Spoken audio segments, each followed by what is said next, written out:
नमस्कार दोस्तों, स्वागत है आपका पाश्चात्य राजनीति विचारकों की श्रृंखला में। आज हम टी.एच. ग्रीन के बारे में अध्ययन करेंगे। टी.एच. ग्रीन, जिनका पूरा नाम थॉमस हिल ग्रीन था।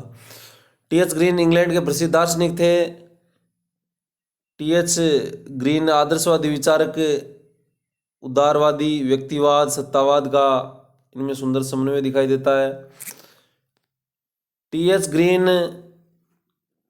का जन्म 7 अप्रैल 1836 को हुआ। टी.एच. ग्रीन का जन्म 7 अप्रैल 1836 को यॉर्कशायर, इंग्लैंड के एक पादरी परिवार में हुआ। टी.एच. ग्रीन को नवयुगलवादी भी कहा जाता है। तो टी.एच. ग्रीन को क्या कह सकते हैं हमें? नवयुगलवादी भी कहा जाता है। नवयुगलवादी।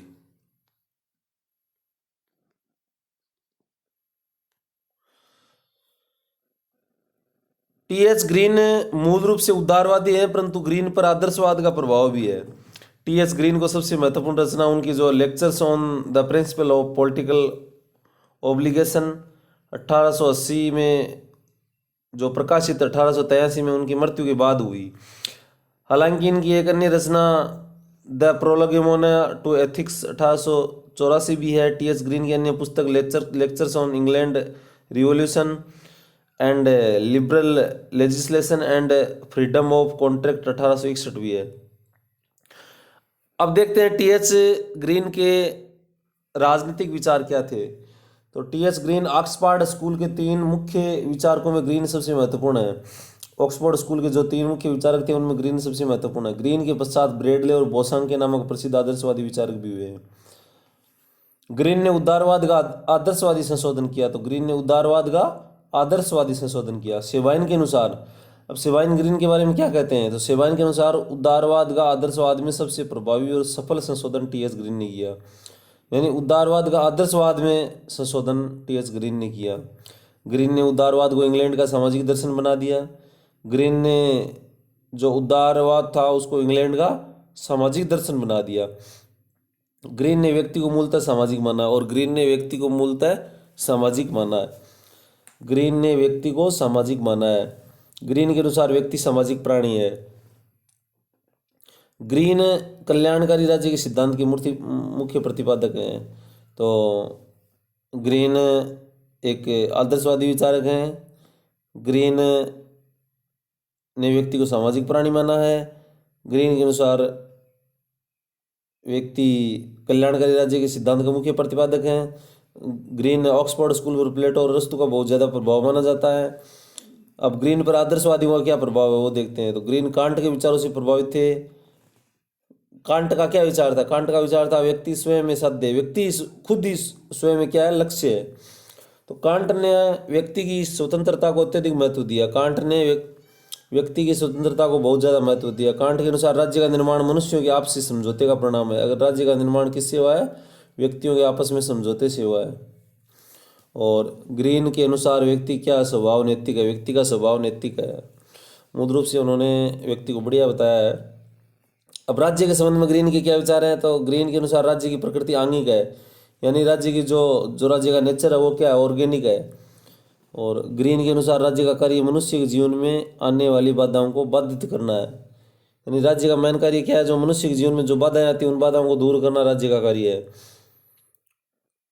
अशिक्षा, अज्ञान, गरीबी, नशाखोरी वह बाधाएं हैं जो व्यक्ति को नैतिक बनाने में रोकते हैं। व्यक्ति एक नैतिक प्राणी है और वो समाज में रहता है, लेकिन उनको अशिक्षा, अज्ञान और गरीबी और नशाखोरी ये क्या है, मुख्य रूप से बाधाएं हैं व्यक्ति को नैतिक बनाने के लिए। तो राज्य का यह कर्तव्य है कि वो इनको दूर करने का प्रयास करेगा। इनके अनुसार राज्य व्यक्ति की चेतना का भारी विस्तार है। जो व्यक्ति की चेतना उनका भारी विस्तार है वो राज्य है। अब ग्रीन की एक जो सबसे महत्वपूर्ण कथन है वो परीक्षाओं में पूछा भी जाता है।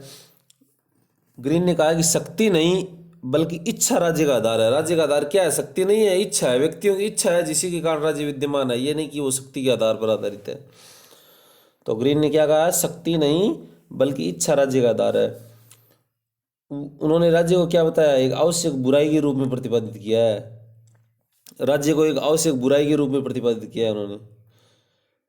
ग्रीन के अनुसार राज्य व्यक्ति को नैतिक नहीं बनाता बल्कि नैतिक बनने की परिस्थितियां उपलब्ध कराता है। ग्रीन ने कहा कि राज्य नहीं है कि वो व्यक्ति को नैतिक बना देगा, लेकिन वो ऐसी परिस्थिति पैदा करेगा जिससे व्यक्ति नैतिक बनेगा। अब संप्रभुता के बारे में क्या कहना है, तो संप्रभुता ग्रीन ने रूसो की भांति सामान्य हित की सामान्य चेतना पर अत्यधिक बल दिया।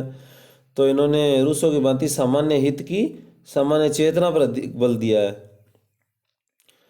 ग्रीन रूसो ने क्या कहा, रूसो ने कहा कि भाई सामान्य इच्छा अधिकतम व्यक्तियों का सुख की इच्छा नहीं, अधिकतम व्यक्तियों के कल्याण की इच्छा होनी चाहिए। ठीक उसी प्रकार ग्रीन ने भी सामान्य हित की सामान्य चेतना पर अधिक बल दिया है। ग्रीन के विचारों में रूसो की संप्रभुता और ऑस्टिन की संप्रभुता का मिश्रण पाया जाता है। ग्रीन के विचारों में रूसो की संप्रभुता और ऑस्टिन, ग्रेनविल ऑस्टिन है ना, उनकी संप्रभुता का मिश्रण पाया जाता है। यानी दोनों की संप्रभुता के जो कुछ विचार ग्रीन के विचारों में समाहित है। अब स्वतंत्रता के बारे में ग्रीन का क्या कहना था, तो ग्रीन के अनुसार मानव चेतना स्वतंत्रता चाहती है। जो मानव चेतना है वो क्या चाहती है, स्वतंत्रता चाहती है। स्वतंत्रता में अधिकार निहित है और स्वतंत्रता में ही अधिकार है तथा अधिकार राज्य की मांग करते हैं। अधिकार क्या करते हैं, राज्य की मांग करते हैं।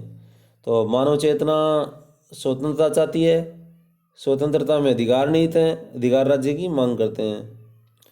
और स्वतंत्रता मानव चेतना में अंतर्निहित है, मानव चेतना में अंतर्निहित है स्वतंत्रता अधिकारों की मांग करती है और अधिकार राज्य के बिना संभव नहीं है। बारकर ने ग्रीन के विचारों को इस कथन के रूप में माना है। तो ग्रीन ने स्वतंत्रता को परिभाषित करते हुए और क्या बताया है कि करने योग्य व भोगने योग्य कार्य तथा साझे रूप में किए जा सकने वाले कार्य को करना ही स्वतंत्रता है। स्वतंत्रता है जो कार्य करने योग्य हो, जो भोगने योग्य उनको साझे रूप में करना ही क्या है, स्वतंत्रता है। तो ये भी याद रखना है। ग्रीन की स्वतंत्रता की संकल्पना सकारात्मक स्वतंत्रता की संकल्पना है। ग्रीन ने जो स्वतंत्रता की संकल्पना की है वो सकारात्मक है। तो हम कह सकते हैं कि ग्रीन की स्वतंत्रता की संकल्पना सकारात्मक संकल्पना है। ग्रीन ने अधिकारों के बारे में क्या बताया है, तो ग्रीन ने अधिकारों के बारे में बताया कि अधिकार क्या है, व्यक्ति के नैतिक दावे हैं। अधिकार व्यक्ति के नैतिक दावे हैं जो समाज के द्वारा स्वीकृत हो और जिनकी रक्षा राज्य द्वारा की जाए, वही क्या अधिकार है। ग्रीन ने प्राकृतिक अधिकार शब्द का प्रयोग किया, परंतु वह लोक के अर्थ में प्राकृतिक अधिकार बिल्कुल नहीं है।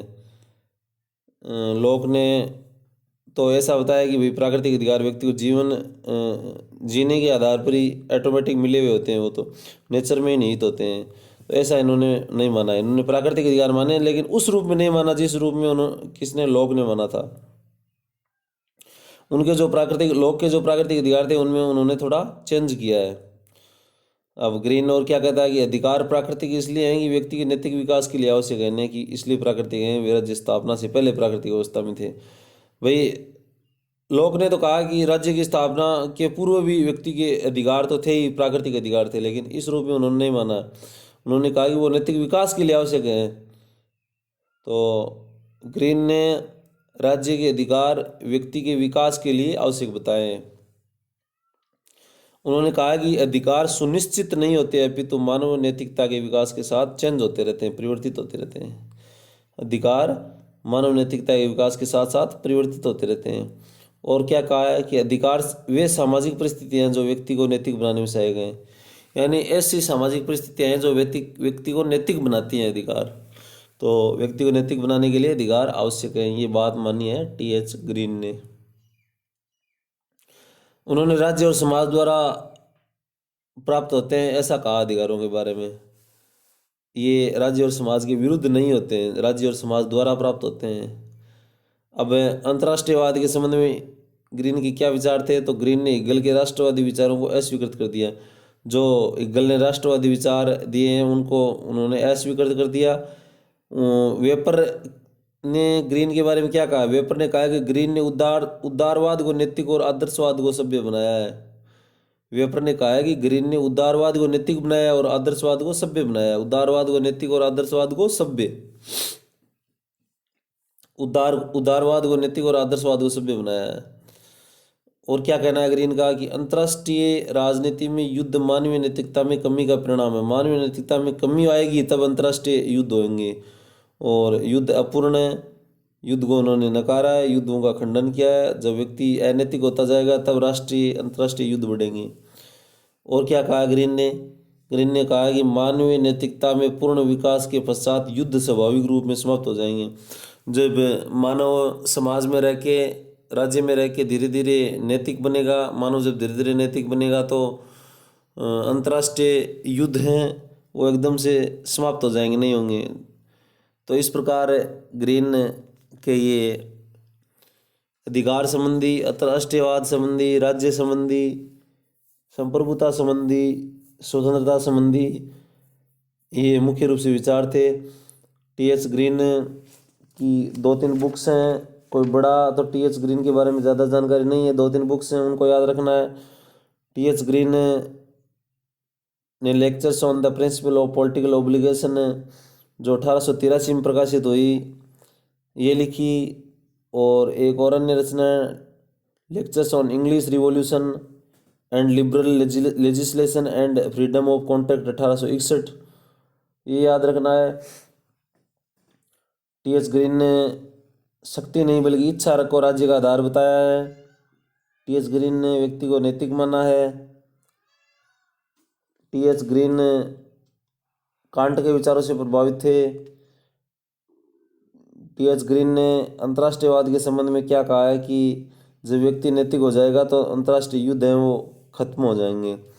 तो ये टी.एच. ग्रीन के बारे में जानकारी थी। पाश्चात्य राजनीतिक विचारकों में हम आगे कार्ल मार्क्स के बारे में अध्ययन करेंगे। तो इसी प्रकार जुड़े रहे जी के विद कैलाश पुनिया चैनल के साथ। धन्यवाद।